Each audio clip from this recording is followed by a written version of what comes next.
Hi everyone, this is Sai Kumar. Welcome back to Sri Sai tutorial. ఈరోజు మనము తెలంగాణకు సంబంధించినటువంటి 3వ తరగతి తెలుగు కంటెంట్కి సంబంధించినటువంటి 2వ లైవ్ టెస్ట్ని కండక్ట్ చేసుకోబోతున్నాం. అదేవిధంగా మన శ్రీ సాయి ట్యుటోరియల్ ద్వారా నిర్వహించేటువంటి ఫ్రీ మరియు క్వాలిటీ లైవ్ టెస్ట్కి సంబంధించినటువంటి సిలబస్ని ఒకరోజు ముందుగానే తెలుసుకోవాలి అనుకుంటే కనుక ఈ వీడియో క్రింద ఉన్నటువంటి టైటిల్ని క్లిక్ చేయగానే మన గ్రూప్స్ యొక్క లింక్స్ అనేవి వస్తాయి. అందులో జాయిన్ చేసి లైవ్ టెస్ట్కి సంబంధించినటువంటి సిలబస్ని ఒకరోజు ముందుగానే తెలుసుకోండి.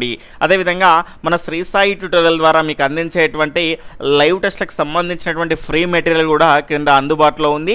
ఖచ్చితంగా ఇంకా చూడని వాళ్ళు ఎవరైనా ఉంటే తప్పకుండా చూడండి. టెక్స్ట్ బుక్లో ఉన్నటువంటి ప్రతి అంశాన్ని కవర్ చేస్తూ మీకు ఆ మెటీరియల్ అనేది చాలా క్వాలిటీగా అందించడం జరిగింది. అదేవిధంగా చిన్న తరగతుల నుంచి చేసినప్పటికి కూడా క్వశ్చన్స్ అనేటివి చాలా క్వాలిటీగా మీకు అందించడం జరుగుతుంది.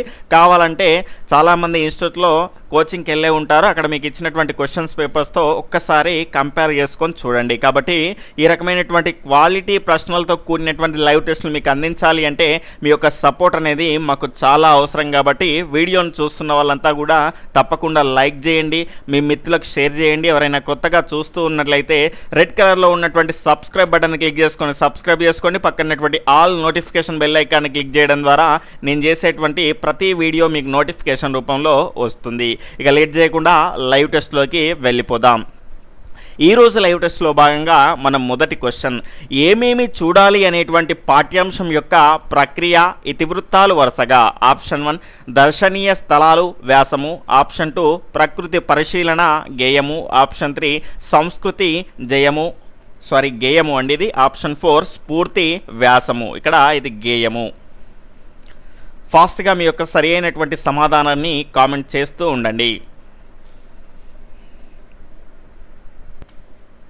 ఇక్కడ దీని యొక్క సరి అయినటువంటి సమాధానాన్ని కనుక చూసుకుంటే ఆప్షన్ 2 ఇస్ రైట్ ఆన్సర్ అండి. ఏమేమి చూడాలి అనేటువంటి పాఠ్యాంశం యొక్క ప్రక్రియ ఏంటి అంటే గేయము, పాడుకోవడానికి వీలుగా ఉండేది. అదేవిధంగా దాని యొక్క ఇతివృత్తం ఏంటి అంటే ప్రకృతి పరిశీలన, ప్రకృతిలో మనం పరిశీలించదగినటువంటి అంశాలు ఏమి ఉంటాయి అనేటువంటి దాని గురించి తెలియజేసేదే దీని యొక్క ఉద్దేశము. తర్వాత రెండవ క్వశ్చన్, జాము అనగా. ఆప్షన్ 1 ప్రతి గంట సమయం ఒక జాము, ఆప్షన్ 2 ప్రతి 2 గంటల సమయం ఒక జాము, ఆప్షన్ 3 ప్రతి 3 గంటల సమయం ఒక జాము, ఆప్షన్ 4 ప్రతి 4 గంటల సమయం ఒక జాము.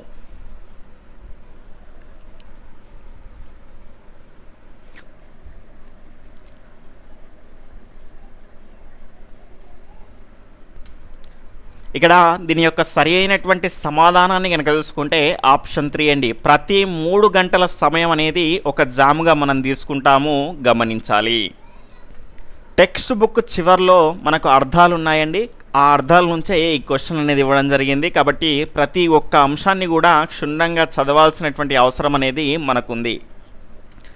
తర్వాత మూడవ క్వశ్చన్, అబ్బు అనే పదానికి అర్థము. ఆప్షన్ 1 ఆకాశము, ఆప్షన్ 2 గగనము, ఆప్షన్ 3 కలుగు, ఆప్షన్ 4 1 and 2 అంటే ఆకాశము మరియు గగనము.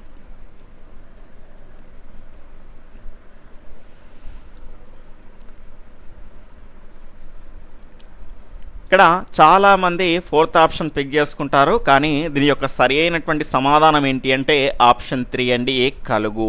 అబ్బు అంటే కలుగు లేదా లభించు. ఇక్కడ ఆకాశము లేదా గగనము అంటే దాన్ని ఏమంటాము అంటే అంబరము అంటాము, లేదంటే అంబు అంటాము. తర్వాత 4వ క్వశ్చన్, ఈ క్రింది వాటిలో సరైనవి ఏవి. ఇక్కడ స్టేట్మెంట్ 1 బేల అనగా గంభీరత్వము, ఆప్షన్ 2 ముచ్చు అనగా మంచివాడు. ఇక్కడ ఆప్షన్ 1 1, 2 సరైనవి, ఆప్షన్ 2 1 మాత్రమే సరైనది, ఆప్షన్ 3 2 మాత్రమే సరైనది, ఆప్షన్ 4 ఏదీ కాదు.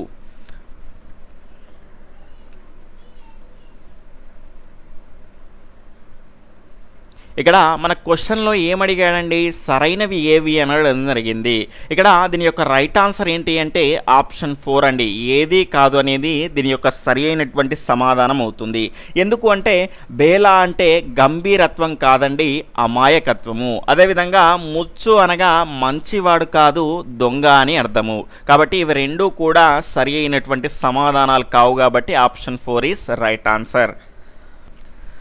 తర్వాత 5వ క్వశ్చన్, పగలనక రేయనక శ్రమించి పసిడి పంటలు పండించే రైతన్నలు సుఖపడితేనే నా దేశం మొత్తం సుఖంగా ఉన్నట్లు అనేటువంటి సూక్తి తెలియజేసినది ఎవరు? Option 1 Lal Bahadur Shastri, option 2 Sardar Vallabhbhai Patel, option 3 Jawahar Lal Nehru, option 4 Mahatma Gandhiji.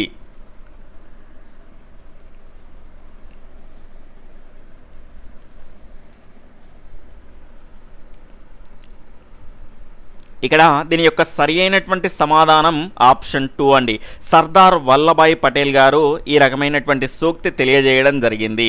ఇది ఎక్కడుంది అంటే వానదేవుడా అనేటువంటి పాఠ్యాంశం క్రింద చివరన మనకు ఉంటుంది కాబట్టి ఎక్కడ నుంచి కూడా మనకు ప్రశ్న వస్తుంది అని మనం చెప్పలేం కాబట్టి అన్ని అంశాలను క్లియర్గా చదవాల్సినటువంటి అవసరం అనేది ఉంది.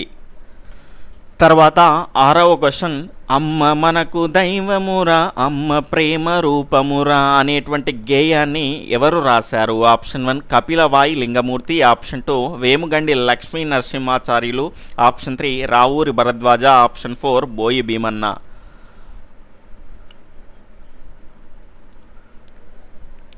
ఇక్కడ దీని యొక్క right answer option 2 Vemuganti Lakshmi Narasimhacharyulu రాసినటువంటి గేయం అండి ఇది. అమ్మ మనకు దైవమురా అమ్మ ప్రేమ రూపమురా అనేది. కాబట్టి దీని యొక్క రైట్ ఆన్సర్ ఆప్షన్ 2. తర్వాత 7వ క్వశ్చన్, కపిలవస్తు నగరానికి రాజు ఎవరు? ఆప్షన్ 1 శుద్ధోధనుడు, ఆప్షన్ 2 గౌతముడు, ఆప్షన్ 3 దేవదత్తుడు, ఆప్షన్ 4 సిద్ధార్థుడు. ఇక్కడ దీని యొక్క సరి అయినటువంటి సమాధానం ఆప్షన్ 1 శుద్ధోధనుడు అండి. ఇక్కడ సింపుల్ టు కాంప్లెక్స్ అనేటువంటి పద్ధతిని పాటించి మీకు ప్రశ్నలు అనేది ఇవ్వడం జరిగింది. మీకు దాదాపుగా 11th క్వశ్చన్ నుంచి క్రిటికల్ లెవెల్ క్వశ్చన్స్ అనేటివి వస్తూ ఉంటాయి. తర్వాత 8వ క్వశ్చన్, క్రింది వాటిలో సరైనవి ఏవి? ఇక్కడ స్టేట్మెంట్ 1 గౌతముని కొడుకు సిద్ధార్థుడు, స్టేట్మెంట్ 2 హంసను బాణంతో కొట్టినవాడు సిద్ధార్థుని మిత్రుడు. ఆప్షన్ 1 1, 2 సరైనవి, ఆప్షన్ 2 1 మాత్రమే సరైనది, ఆప్షన్ 3 2 మాత్రమే సరైనది, ఆప్షన్ 4 ఏదీ కాదు.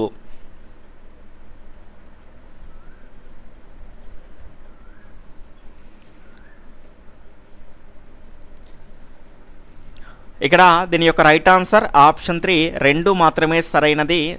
ఆప్షన్ 3 2 మాత్రమే సరైనది, మొదటిది సరైనది కాదు. ఎందుకు అంటే ఇక్కడ గౌతముని కొడుకు సిద్ధార్థుడు కాదండి, శుద్ధోధనుడి కొడుకు ఎవరు అంటే గౌతముడు లేదా సిద్ధార్థుడు. అతనికి ఉన్నటువంటి మరి ఒక పేరేంటి అంటే సిద్ధార్థుడు. హంసాన్ని బాణంతో కొట్టినవాడు ఎవరు అంటే సిద్ధార్థుని మిత్రుడు అండి. ఆ మిత్రుని పేరే దేవదత్తుడు. నిన్న మనం లాస్ట్లో క్వశ్చన్ కూడా అడిగాము. తర్వాత 9వ క్వశ్చన్, మన పండుగలు అనేటువంటి పాఠ్యాంశం యొక్క ప్రక్రియ ఏది? ఇక్కడ ఆప్షన్ 1 వ్యాసము, ఆప్షన్ 2 సంభాషణ, ఆప్షన్ 3 గేయము, ఆప్షన్ 4 కథ.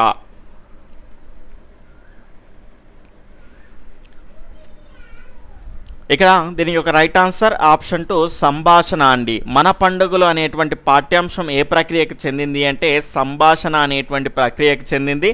మనకు చాలా వరకు 8th వరకు ఎస్జిటికి అయితే 8th వరకు మనకు చదవాల్సినటువంటి అవసరం ఉంది కాబట్టి, అదేవిధంగా ఎస్ఏకి అయితే మనకు అప్ టు ఇంటర్మీడియట్ వరకు చదవాల్సినటువంటి అవసరం అనేది ఉంటుంది కాబట్టి ఆ ప్రక్రియలన్నీ కూడా వీలైతే ఒక దగ్గర రాసుకొని క్లియర్గా చదివేటువంటి ప్రయత్నం చేయాలి. ఇవి రోజు చదవాల్సినటువంటి అవసరం ఉన్నటువంటి అంశాలండి. ఎందుకంటే అవి బట్టి పట్టాల్సిందే. ఎట్లా మనం వీలైనంత వరకు బట్టి పడితేనే మనకు వచ్చేటువంటి అంశాలు ఏంటి అంటే ఈ ప్రక్రియలు, తర్వాత ఇతివృత్తాలు, తర్వాత అర్థాలు. కాబట్టి ఇవన్నీ రోజు చదువుతూనే ఉండాలండి. తర్వాత 10వ క్వశ్చన్, ఉగాది పండుగను చైత్ర మాసంలో ఏ తిథిలో జరుపుకుంటారు? ఆప్షన్ 1 పాడ్యమి, ఆప్షన్ 2 విదియ, ఆప్షన్ 3 తదియ, ఆప్షన్ 4 చౌతి.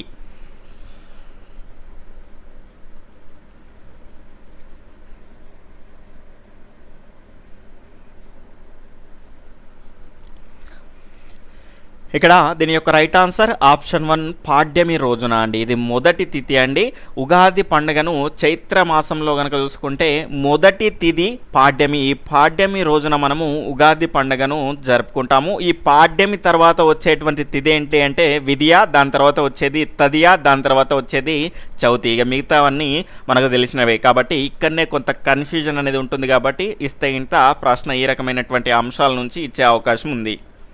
తర్వాత ఇంకో ముఖ్యమైనటువంటి అంశం ఏంటి అంటే ఉగాది పోయినటువంటి 9 రోజులకు అంటే శుద్ధ నవమి నాడు మనం జరుపుకునేటువంటి పండగ ఏంటి అంటే శ్రీరామనవమి.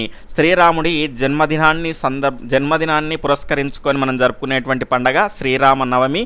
అది ఉగాది పోయినటువంటి 9 రోజులకు జరుపుకుంటారు. ఇవన్నీ కూడా థర్డ్ క్లాస్లో ఉన్నటువంటి అంశాలే. తర్వాత 11వ క్వశ్చన్, దసరా పండగను ఎప్పుడు జరుపుకుంటారు? ఇక్కడ ఆప్షన్ 1 ఆశ్వయుజ మాసం శుద్ధ నవమి, ఆప్షన్ 2 ఆశ్వయుజ మాసం శుద్ధ దశమి, ఆప్షన్ 3 ఆశ్వయుజ మాసం శుద్ధ అష్టమి, ఆప్షన్ 4 ఏదీ కాదు.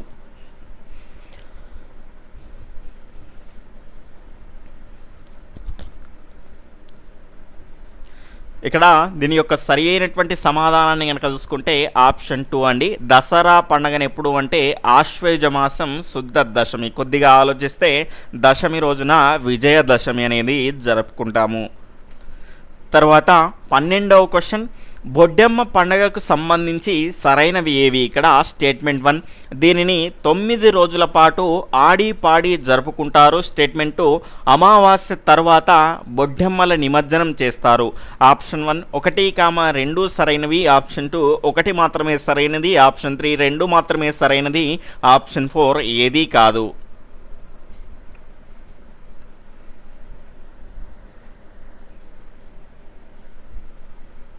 ఇక్కడ దీని యొక్క రైట్ ఆన్సర్ ఆప్షన్ 2 1 మాత్రమే సరైనదండి. ఈ బొడ్డెమ్మ పండుగని కనుక చూసుకుంటే ఇది ఆడపిల్లల పండుగగా మనం చెప్పుకోవచ్చు.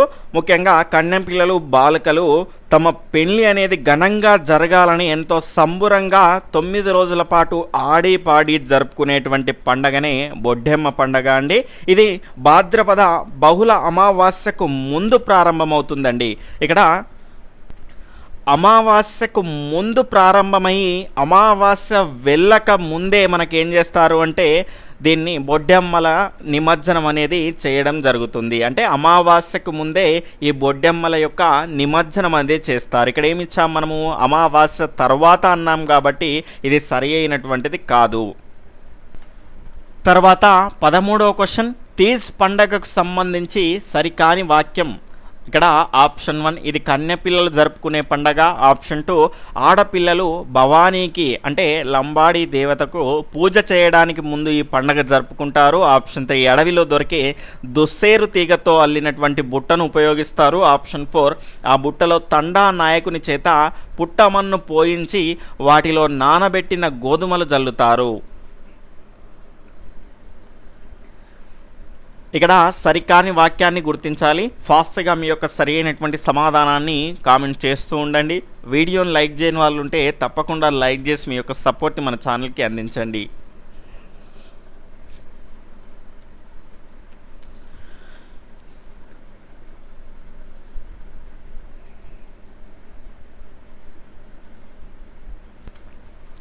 ఇక్కడ దీని యొక్క రైట్ ఆన్సర్ ఆప్షన్ 2 అండి. సరికాని వాక్యం ఏంటి అంటే ఆప్షన్ 2 అండి. ఆడపిల్లలు భవానీదేవికి పూజ చేయడానికి ముందు కాదండి, పూజ చేసిన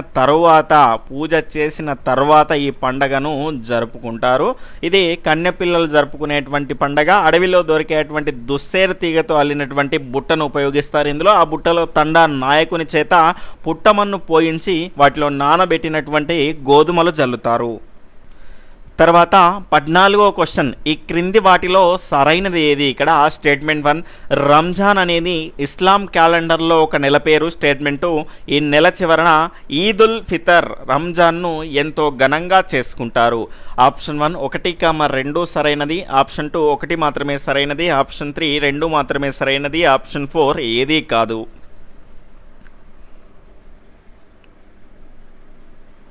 ఇక్కడ దీని యొక్క సరి అయినటువంటి సమాధానం ఆప్షన్ 1 1, 2 కూడా సరి అయినటువంటి అండి. ఇక్కడ రంజాన్ అనేది ఇస్లాం క్యాలెండర్లో ఒక నెల పేరండి.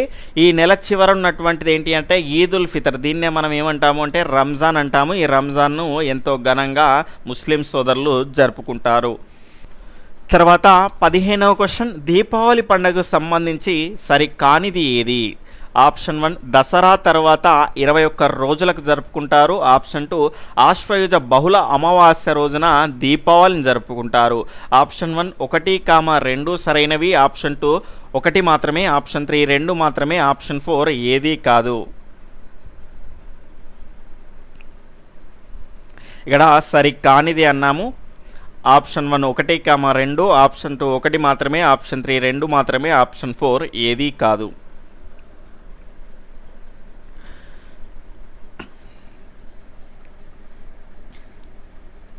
ఇక్కడ దీని యొక్క రైట్ ఆన్సర్ ఆప్షన్ 2 అండి. ఇక్కడ సరికానిది అడిగాము.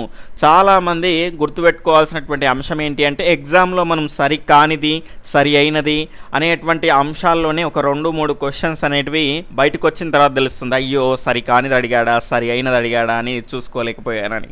కాబట్టి ఖచ్చితంగా క్వశ్చన్ చదివేటప్పుడే క్లియర్గా చదవాల్సినటువంటి అవసరం అనేది ఉంటుంది.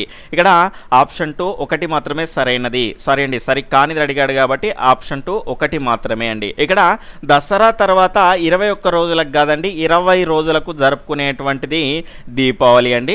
తర్వాత ఆశ్వయుజ బహుళ అమావాస్య రోజున దీపావళిని జరుపుకుంటారు. నరకాసురుణ్ణి చంపినటువంటి రోజును పురస్కరించుకొని ఈ రకమైనటువంటి దీపావళిని కూడా కొన్ని ప్రాంతాల్లో జరుపుకుంటారు. తర్వాత 16వ క్వశ్చన్, రథసప్తమి పండగ ఏ మాసంలో వస్తుంది? ఆప్షన్ 1 కార్తీకము, ఆప్షన్ 2 శ్రావణము, ఆప్షన్ 3 మాఘము, ఆప్షన్ 4 పాల్గుణం. పాల్గుణం అండి, ఇది పాల్గుణం కాదు, పాల్గుణం.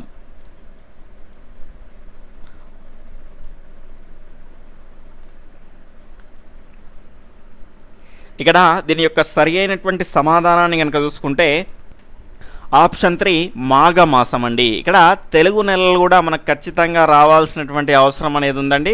ఎందుకంటే మన సంస్కృతి సాంప్రదాయాల గురించి మనకు ఖచ్చితంగా తెలియాల్సినటువంటి అవసరం ఉంది. ఖచ్చితంగా మనకు మన సంస్కృతి సాంప్రదాయాల పైన కూడా క్వశ్చన్ అనేది వస్తుంది కాబట్టి ఇవన్నీ నేర్చుకోవాల్సినటువంటి అవసరం అనేది ఉంది.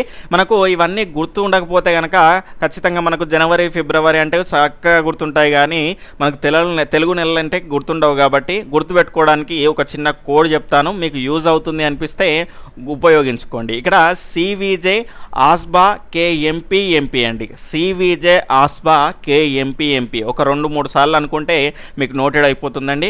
ఇక్కడ సి అంటే ఏంటి అంటే చైత్రము, దాని తర్వాత వి అంటే వైశాఖము, జే అంటే జ్యేష్ఠము, అదేవిధంగా ఏ అంటేనేమో ఆషాఢము, దాని తర్వాత ఎస్ అంటే శ్రావణము, బి అంటే భాద్రపదము, అదేవిధంగా ఏ అంటే ఆశ్వయుజము. ఈ రకంగా ఇక్కడ వరకు సెట్ అయిపోయింది. దాని తర్వాత కే అంటేనేమో కార్తీకము, దాని తర్వాత ఎం అంటేనేమో మార్గశిరము, దాని తర్వాత పి అంటేనేమో పుష్యము, దాని తర్వాత ఎం అంటే మాఘము, దాని తర్వాత పి అంటే ఫాల్గుణము. ఇక్కడ దేని తర్వాత ఏది ఉంది అని కూడా అడిగేటువంటి అవకాశం ఉంది. ఎందుకంటే చాలామందికి ఇంగ్లీష్ నెలలు వచ్చు కానీ తెలుగు నెలలు రావు. కాబట్టి ఈ రకంగా గుర్తుపెట్టుకునేటువంటి ప్రయత్నం అనేది చేయండి.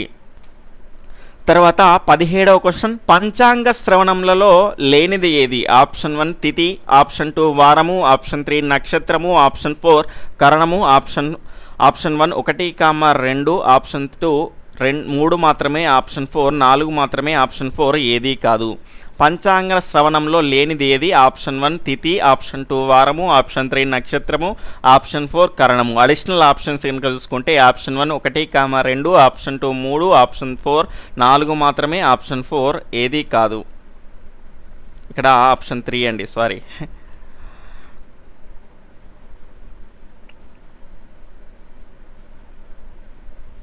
ఇక్కడ దీని యొక్క రైట్ ఆన్సర్ ఆప్షన్ 4 ఏదీ కాదండి.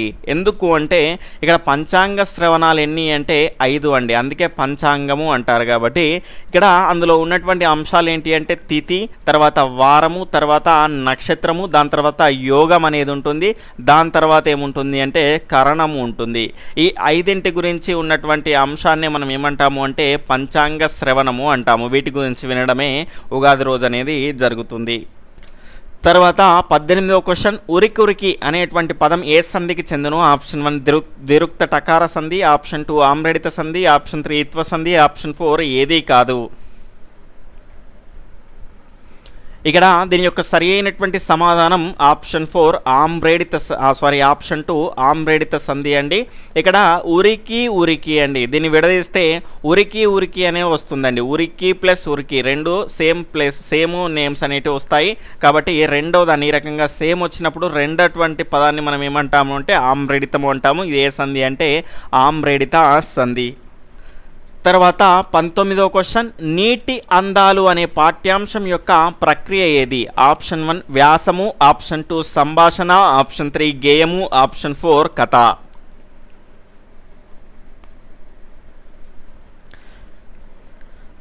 ఇక్కడ దీని యొక్క రైట్ ఆన్సర్ ఆప్షన్ 1 వ్యాసము అండి. నీటి అందాలు అనేటువంటి పాఠ్యాంశం యొక్క ప్రక్రియ ఏది అంటే వ్యాసము. తర్వాత ఈరోజు ప్రశ్న, దయచేసి దీని యొక్క సరి అయినటువంటి సమాధానాన్ని ఇక్కడ లైవ్ చాట్లో తెలియజేయకండి. ఎందుకంటే ఇక్కడ లైవ్ చాట్లో తెలియజేయడం ద్వారా నేను లాస్ట్లో అడిగినటువంటి ప్రశ్న యొక్క సమాధానం కోసం క్రింద కామెంట్ సెక్షన్లో ఎదురు చూస్తూ ఉంటారు. కాబట్టి మీరు ఏం చేయండి అంటే అక్కడ క్రింద కామెంట్ సెక్షన్లో తప్పకుండా తెలియజేయండి. ఈ టెస్ట్ పైన మీ యొక్క అభిప్రాయాన్ని కూడా తెలియజేయండి. 20వ క్వశ్చన్, ఉసులు అనేటువంటి పదానికి అర్థం ఏమిటి? ఉసులు అనగా అర్థం ఏమిటి? ఇక్కడ రేపటి సిలబస్ నీటి అందాలు 7th లెసన్ నుంచి 3వ తరగతి 7th లెసన్ నుంచి 11th లెసన్ తెలంగాణ రాష్ట్ర చిహ్నాల వరకు వీలైతే మీరు మొత్తం చదివేసేయండి. 3rd క్లాస్ మొత్తం చదివేసేయండి. ఒకవేళ క్వశ్చన్స్ అనేటివి ఇక్కడ నుంచి వెళ్ళలేదనుకోండి, మిగిలిన లెసన్స్ నుంచి కూడా చేయాల్సినటువంటి అవసరం అనేది ఉంటుంది. ఇంకా మీరు 2nd క్లాస్ను కూడా మళ్ళీ రివిజన్ చేసుకోండి, ఎందుకంటే అక్కడ నుంచి కూడా కొన్ని ప్రశ్నలు అనేటివి ఇవ్వడం జరుగుతుంది. ఓకే ఫ్రెండ్స్, నా లైవ్ టెస్ట్ అనేది మీకు నచ్చింది అనుకుంటున్నాను.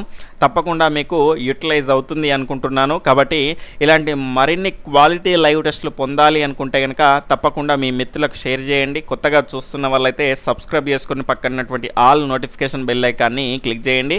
వెళ్తున్న వాళ్ళంతా కూడా ఒక లైక్ అనే కొట్టేసి వెళ్ళిపోండి. Okay friends, bye, take care, Jai Hind.